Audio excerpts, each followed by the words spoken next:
श्रीलक्ष्मीनारायण स्तोत्रम्।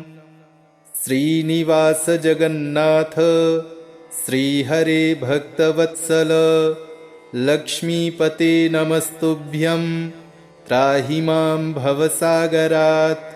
राधारमण गोविन्द भक्तकामप्रपूरक नारायण नमस्तुभ्यं त्राहि मां भवसागरात्। दामोदर महोदार सर्वापत्ति निवारण ऋषिकेश नमस्तुभ्यं त्राहि मां भवसागरात्।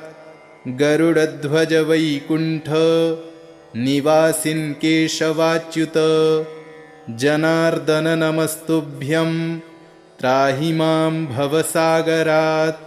शङ्खचक्र गदा पद्म धर श्रीवत्सलाञ्छन मेघश्याम नमस्तुभ्यं त्राहि मां भवसागरात्। त्वं माता त्वं पिता बन्धुः सद्गुरुस्त्वं दयानिधिः त्वत्तोऽन्यो न परो देवस्त्राहि मां भवसागरात्। न जाने दानधर्मादि योगं यागं तपोजपं त्वं केवलं कुरु दयां त्राहि मां भवसागरात्। न मत्समो यद्यपि पापकर्ता न त्वत्समोऽथापि हि पापहर्ता। विज्ञापितं त्वेतदशेषसाक्षीन् मामुद्धरार्तं पतितं तवाग्रे। श्रीनारायण स्तोत्रम्। नारायणाय नलिनायतलोचनाय नाथाय पत्ररथनायकवाहनाय नालीकसद्मरमणीयभुजान्तराय नव्याम्बुदाभरुचिराय नमः परस्मै। ॐ नमो वासुदेवाय लोकानुग्रहकारिणे धर्मस्य स्थापनार्थाय यथेच्छवपुषे नमः। सृष्टिस्थित्यनुसंहारान् मनसा कुर्वते नमः। संहृत्य सकलान् लोकान् शायिने वटपल्लवे सदानन्दाय शान्ताय चित्स्वरूपाय विष्णवे। स्वेच्छाधीनचरित्राय निरीशायेश्वराय च मुक्तिप्रदायिने सद्यो मुमुक्षूणां महात्मनां। वसते भक्तचित्तेषु हृदये योगिनामपि चराचरमिदं कृत्स्नं तेजसा व्याप्य तिष्ठते। विश्वाधिकाय महतो महतेडोरडीयसे तूयमानाय दान्ताय वाक्यैरुपनिषद्भवैः। अपारघोरसंसार सागरोत्तारहेतवे नमस्ते लोकनाथाय लोकातीताय ते नमः। नमः परमकल्याण निधये परमात्मने अच्युताय प्रमेयाय निर्गुणाय नमो नमः। नमः सहस्रशिरसे नमः सततभास्वते नमः कमलनेत्राय नमोऽनन्ताय विष्णवे। नमस्त्रिमूर्तये धात्रे नमस्त्रियुगशक्तये नमः समस्तसुहृदे नमः सततजिष्णवे। शङ्खचक्रगदापद्म धारिणे लोकधारिणे स्फुरत्किरीटकेयूर मुकुटाङ्गदधारिणे निर्द्वन्द्वाय निरीहाय निर्विकाराय वै नमः। पाहि मां पुण्डरीकाक्ष शरण्यशरणागतं त्वमेव सर्वभूतानामाश्रयः परमागतिः। त्वयि स्थितं यथा चित्तं न मे चञ्चलतां व्रजेत्। तथा प्रसीद देवेश शरण्यं त्वागतोऽस्म्यहम्। नमस्तुभ्यं नमस्तुभ्यं भूयो भूयो नमो नमः। श्रीनिवास जगन्नाथ श्रीहरे भक्तवत्सल लक्ष्मीपते नमस्तुभ्यं त्राहि मां भवसागरात्। राधारमण गोविन्द भक्तकामप्रपूरक नारायण नमस्तुभ्यं त्राहि मां भवसागरात्। दामोदर महोदार सर्वापत्तिनिवारण ऋषिकेश नमस्तुभ्यं त्राहि मां भवसागरात्। गरुडध्वज वैकुण्ठ निवासिन् केशवाच्युत जनार्दन नमस्तुभ्यं त्राहि मां भवसागरात्। शङ्खचक्रगदा पद्म धर श्रीवत्सलाञ्छन मेघश्याम नमस्तुभ्यं त्राहि मां भवसागरात्। त्वं माता त्वं पिता बन्धुः सद्गुरुस्त्वं दयानिधिः त्वत्तोऽन्यो न परो देवस्त्राहि मां भवसागरात्। न जाने दानधर्मादि योगं यागं तपोजपं त्वं केवलं कुरु दयां त्राहि मां भवसागरात्। न मत्समो यद्यपि पापकर्ता न त्वत्समोऽथापि हि पापहर्ता विज्ञापितं त्वेतदशेषसाक्षीन् मामुद्धरार्तं पतितं तवाग्रे। नारायणाय नलिनायतलोचनाय नाथाय पत्ररथनायकवाहनाय नालीकसद्मरमणीयभुजान्तराय नव्याम्बुदाभरुचिराय नमः परस्मै। ॐ नमो वासुदेवाय लोकानुग्रहकारिणे धर्मस्य स्थापनार्थाय यथेच्छवपुषे नमः। सृष्टिस्थित्यनुसंहारान् मनसा कुर्वते नमः। संहृत्य सकलान् लोकान् शायिने वटपल्लवे सदानन्दाय शान्ताय चित्स्वरूपाय विष्णवे स्वेच्छाधीनचरित्राय निरीशायेश्वराय च मुक्तिप्रदायिने सद्यो मुमुक्षूणां महात्मनां वसते भक्तचित्तेषु हृदये योगिनामपि। चराचरमिदं कृत्स्नं तेजसा व्याप्य तिष्ठते विश्वाधिकाय महतो महतेडोरडीयसे। तूयमानाय दान्ताय वाक्यैरुपनिषद्भवैः अपारघोरसंसार सागरोत्तारहेतवे। नमस्ते लोकनाथाय लोकातीताय ते नमः। नमः परमकल्याण निधये परमात्मने अच्युताय प्रमेयाय निर्गुणाय नमो नमः। नमः सहस्रशिरसे नमः सततभास्वते नमः कमलनेत्राय नमोऽनन्ताय विष्णवे। नमस्त्रिमूर्तये धात्रे नमस्त्रियुगशक्तये नमः समस्तसुहृदे नमः सततजिष्णवे। शङ्खचक्रगदापद्म धारिणे लोकधारिणे स्फुरत्किरीटकेयूर मुकुटाङ्गदधारिणे निर्द्वन्द्वाय निरीहाय निर्विकाराय वै नमः। पाहि मां पुण्डरीकाक्ष शरण्यशरणागतं त्वमेव सर्वभूतानामाश्रयः परमागतिः। त्वयि स्थितं यथा चित्तं न मे चञ्चलतां व्रजेत् तथा प्रसीद देवेश शरण्यं त्वागतोऽस्म्यहम्। नमस्तुभ्यं नमस्तुभ्यं भूयो भूयो नमो नमः। श्रीनिवास जगन्नाथ श्रीहरे भक्तवत्सल लक्ष्मीपते नमस्तुभ्यं त्राहि मां भवसागरात्। राधारमण गोविन्द भक्तकामप्रपूरक नारायण नमस्तुभ्यं त्राहि मां भवसागरात्।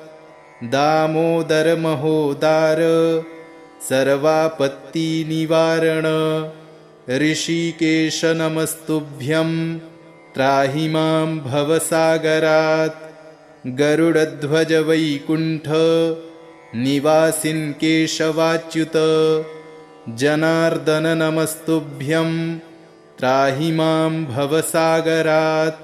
शङ्खचक्रगदा पद्म धर श्रीवत्सलाञ्छन मेघश्याम नमस्तुभ्यं त्राहि मां भवसागरात्। त्वं माता त्वं पिता बन्धुः सद्गुरुस्त्वं दयानिधिः त्वत्तोऽन्यो न परो देवस्त्राहि मां भवसागरात्। न जाने दानधर्मादि योगं यागं तपोजपं त्वं केवलं कुरु दयां त्राहि मां भवसागरात्। न मत्समो यद्यपि पापकर्ता न त्वत्समोऽथापि हि पापहर्ता विज्ञापितं त्वेतदशेषसाक्षीन् मामुद्धरार्तं पतितं तवाग्रे।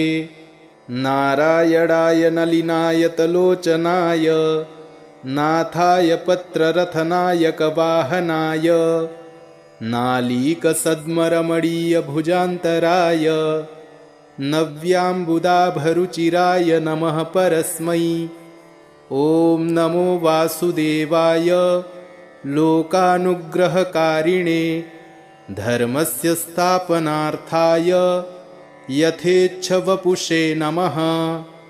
सृष्टिस्थित्यनुसंहारान् मनसा कुर्वते नमः।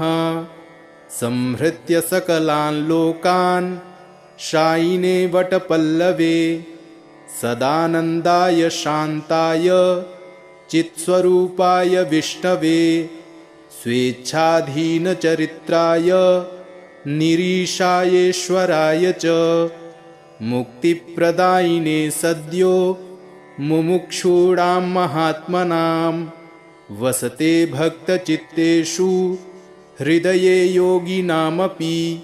चराचरमिदं कृत्स्नं तेजसा व्याप्य तिष्ठते विश्वाधिकाय महतो महतेडोरडीयसे। तूयमानाय दान्ताय वाक्यैरुपनिषद्भवैः अपारघोरसंसार सागरोत्तारहेतवे। नमस्ते लोकनाथाय लोकातीताय ते नमः।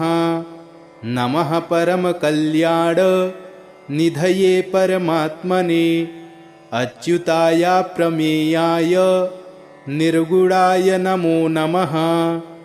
नमः सहस्रशिरसे नमः सततभास्वते नमः कमलनेत्राय नमोऽनन्ताय विष्णवे।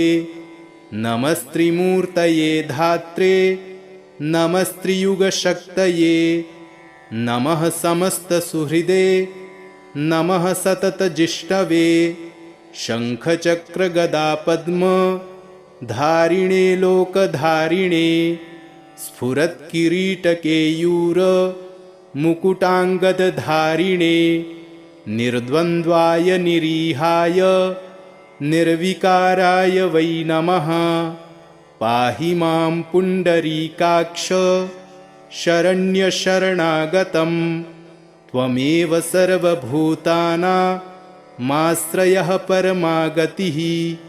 त्वयि स्थितं यथा चित्तं न मे चञ्चलतां व्रजेत् तथा प्रसीद देवेश शरण्यं त्वागतोऽस्म्यहम्। नमस्तुभ्यं नमस्तुभ्यं भूयो भूयो नमो नमः।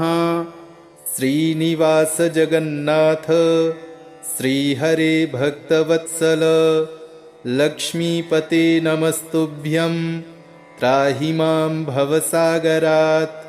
राधारमण गोविन्द भक्तकामप्रपूरक नारायण नमस्तुभ्यं त्राहि मां भवसागरात् दामोदर महोदार सर्वापत्तिनिवारण ऋषिकेश नमस्तुभ्यं त्राहि मां भवसागरात् गरुडध्वज वैकुण्ठ निवासिन् केशवाच्युत जनार्दन नमस्तुभ्यं त्राहि मां भवसागरात् शङ्खचक्रगदा पद्म धर श्रीवत्सलाञ्छन मेघश्याम नमस्तुभ्यं त्राहि मां भवसागरात् त्वं माता त्वं पिता बन्धुः सद्गुरुस्त्वं दयानिधिः त्वत्तोऽन्यो न परो देवस्त्राहि मां भवसागरात् न जाने दानधर्मादि योगं यागं तपोजपं त्वं केवलं कुरु दयां त्राहि मां भवसागरात् न मत्समो यद्यपि पापकर्ता न त्वत्समोऽथापि हि पापहर्ता विज्ञापितं त्वेतदशेषसाक्षीन् मामुद्धरार्तं पतितं तवाग्रे नारायणाय नलिनायतलोचनाय नाथाय पत्ररथनायकवाहनाय नालीकसद्मरमणीयभुजान्तराय नव्याम्बुदाभरुचिराय नमः परस्मै ॐ नमो वासुदेवाय लोकानुग्रहकारिणे धर्मस्य स्थापनार्थाय यथेच्छवपुषे नमः सृष्टिस्थित्यनुसंहारान् मनसा कुर्वते नमः संहृत्य सकलान् लोकान् शायिने वटपल्लवे सदानन्दाय शान्ताय चित्स्वरूपाय विष्णवे स्वेच्छाधीनचरित्राय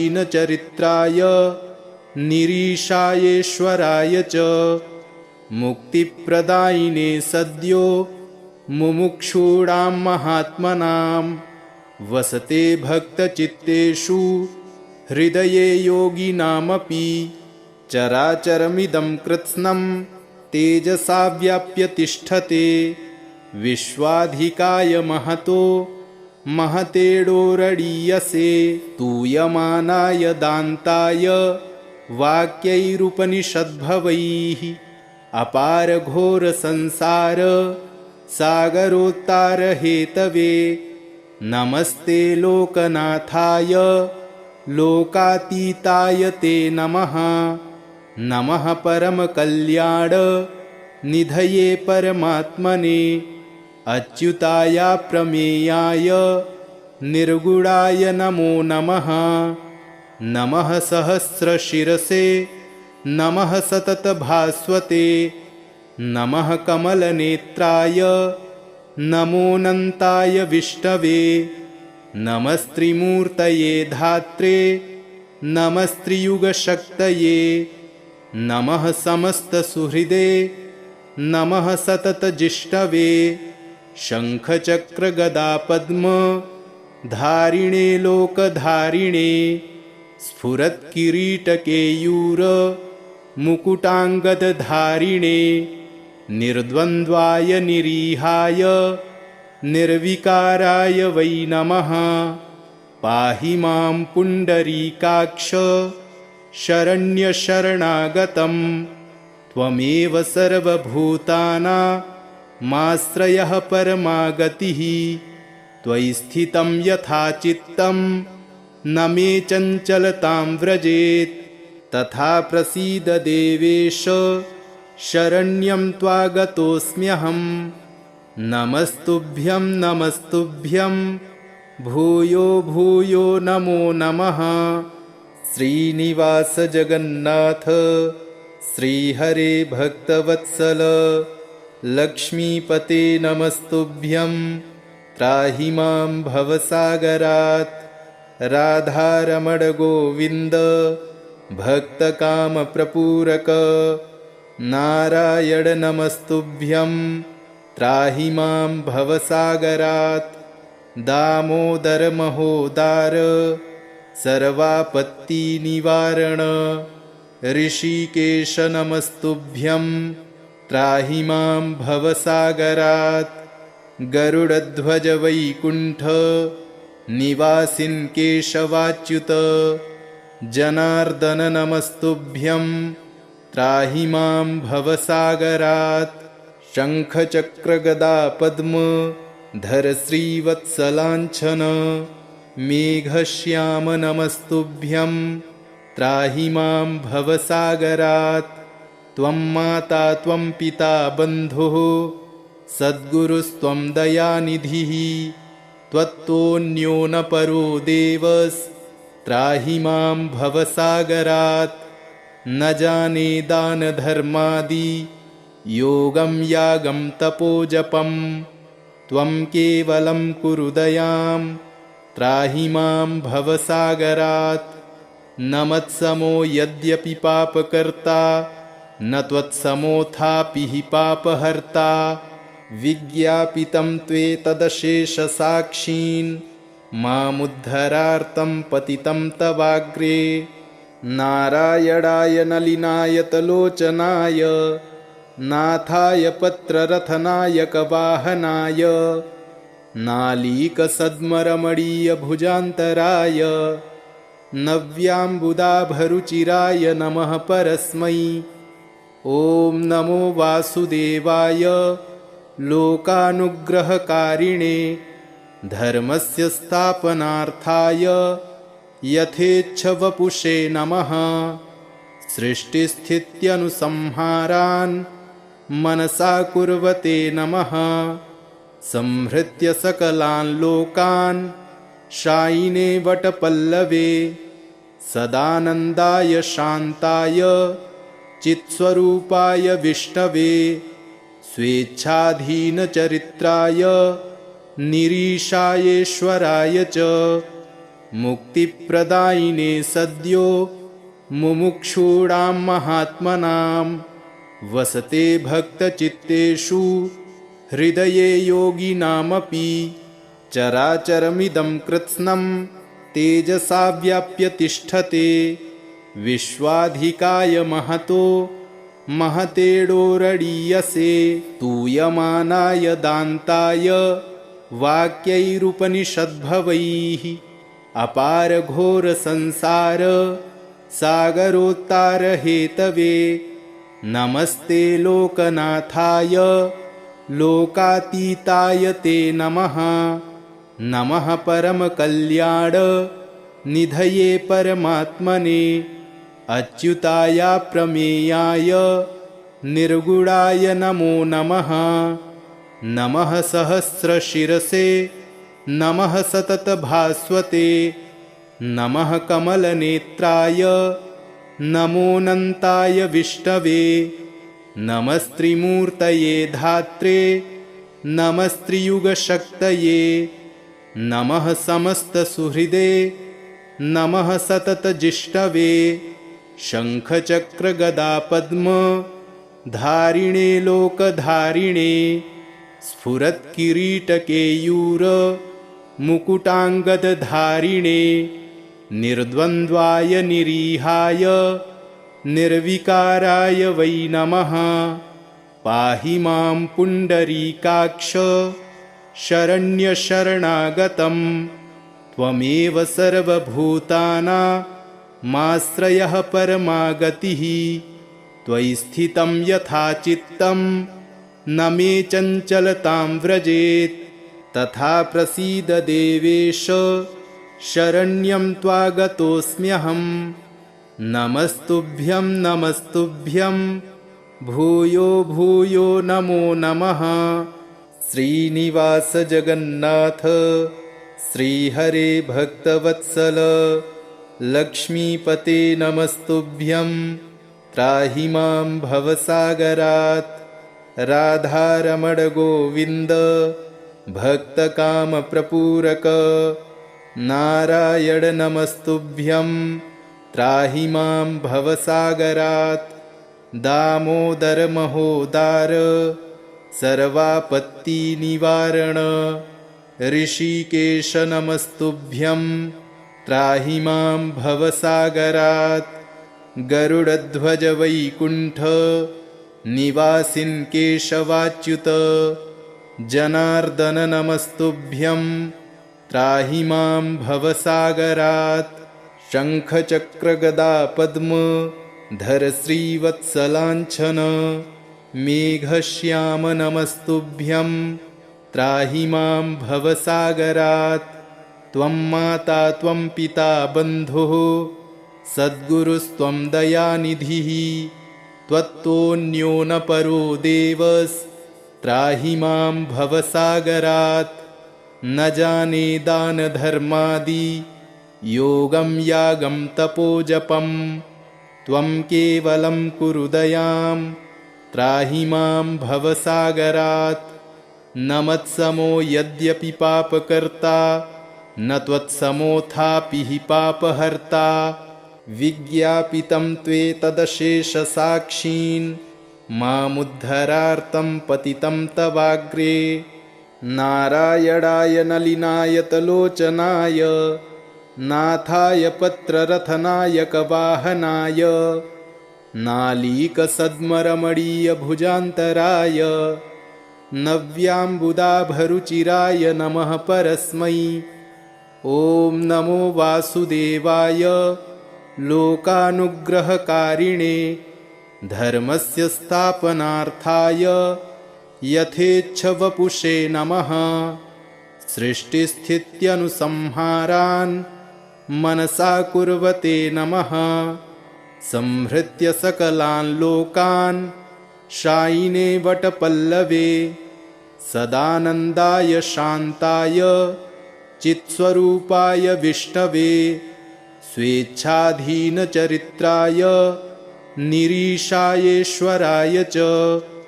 मुक्तिप्रदायिने सद्यो मुमुक्षूणां महात्मनां वसते भक्तचित्तेषु हृदये योगिनामपि चराचरमिदं कृत्स्नं तेजसा व्याप्य तिष्ठते विश्वाधिकाय महतो महतेडोरडीयसे तूयमानाय दान्ताय वाक्यैरुपनिषद्भवैः अपारघोरसंसार सागरोत्तारहेतवे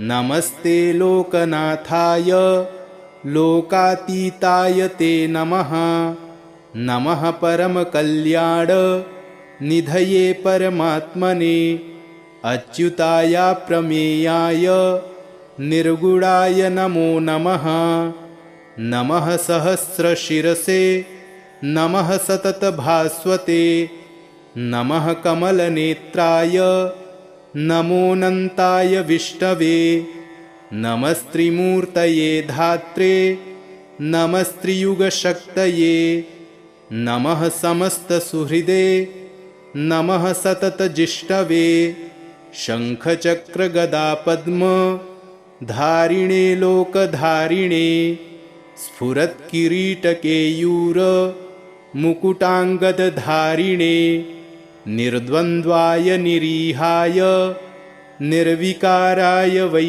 नमः पाहि मां पुण्डरीकाक्ष शरण्यशरणागतं त्वमेव सर्वभूतानामाश्रयः परमागतिः त्वयि स्थितं यथा चित्तं न मे चञ्चलतां व्रजेत् तथा प्रसीद देवेश शरण्यं त्वागतोऽस्म्यहम् नमस्तुभ्यं नमस्तुभ्यं भूयो भूयो नमो नमः श्रीनिवास जगन्नाथ श्रीहरे भक्तवत्सल लक्ष्मीपते नमस्तुभ्यं त्राहि मां भवसागरात् राधारमण गोविन्द भक्तकामप्रपूरक नारायण नमस्तुभ्यं त्राहि मां भवसागरात् दामोदर महोदार सर्वापत्तिनिवारण ऋषिकेश नमस्तुभ्यं त्राहि मां भवसागरात्।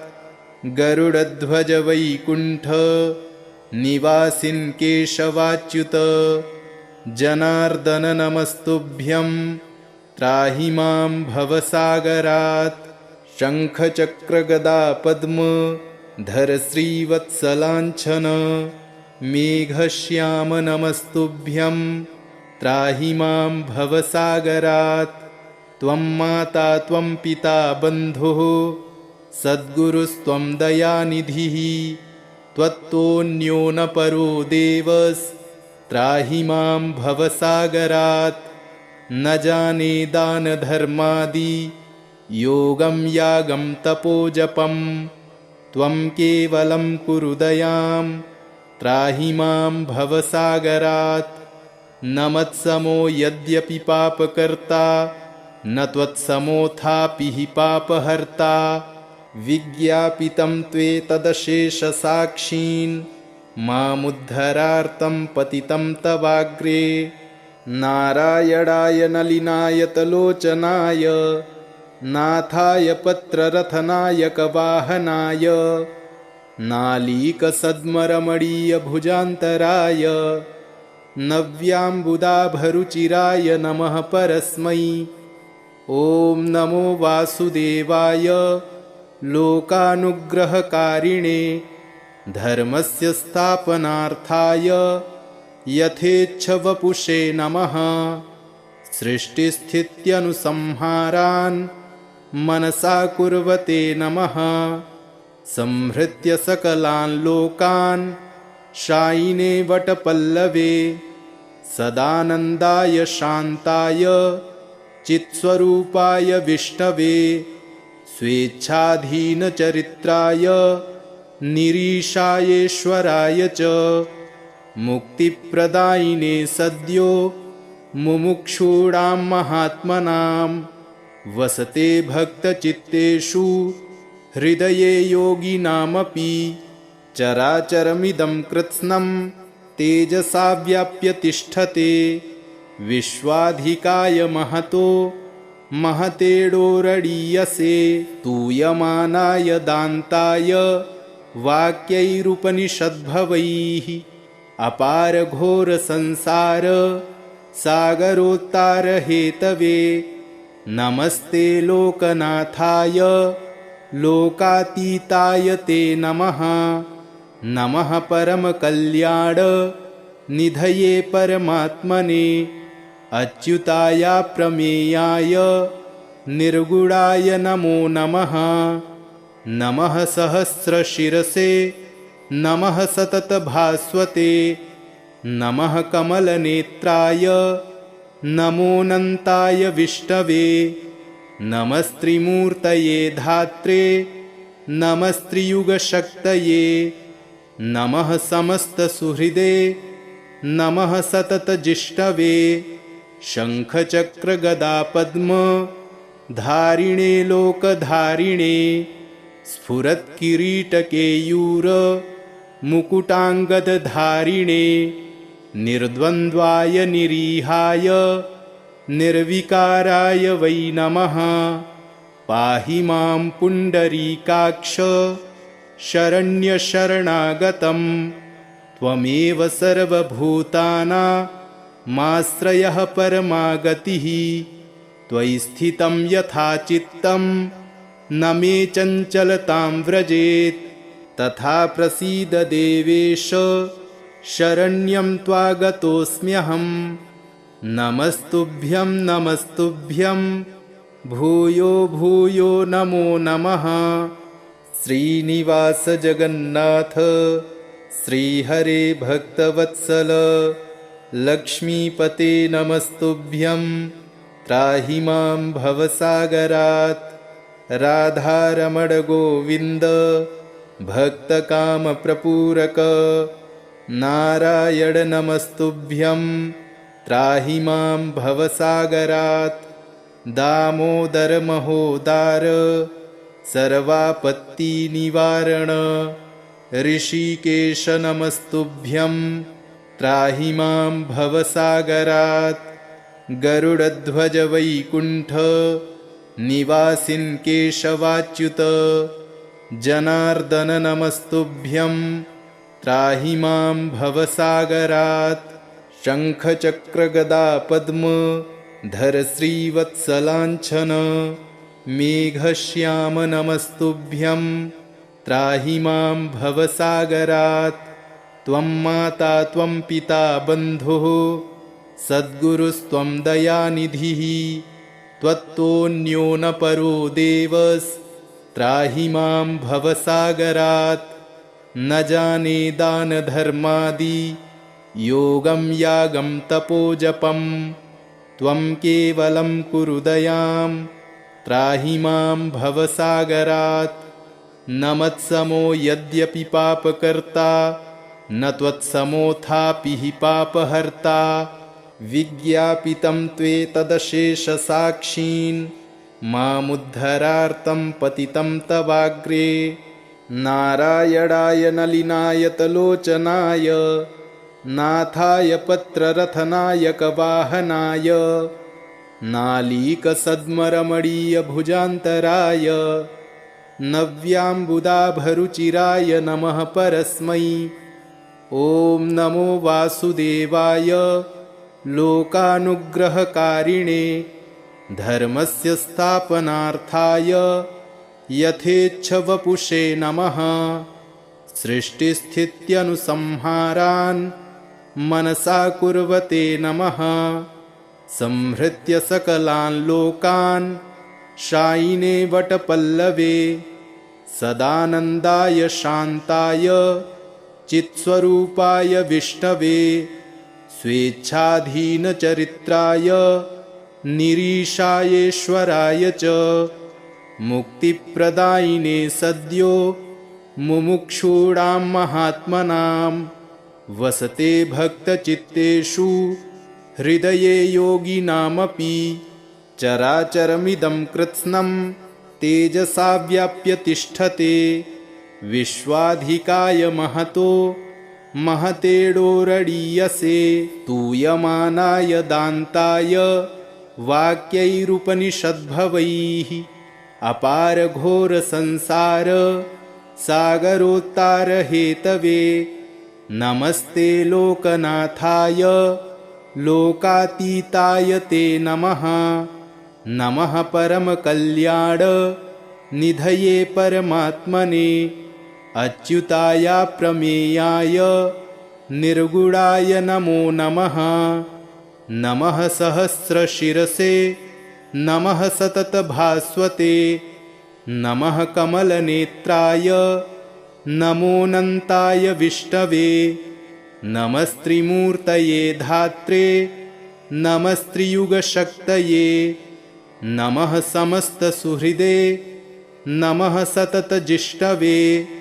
शङ्खचक्रगदापद्म धारिणे लोकधारिणे स्फुरत्किरीटकेयूर मुकुटाङ्गदधारिणे निर्द्वन्द्वाय निरीहाय निर्विकाराय वै नमः।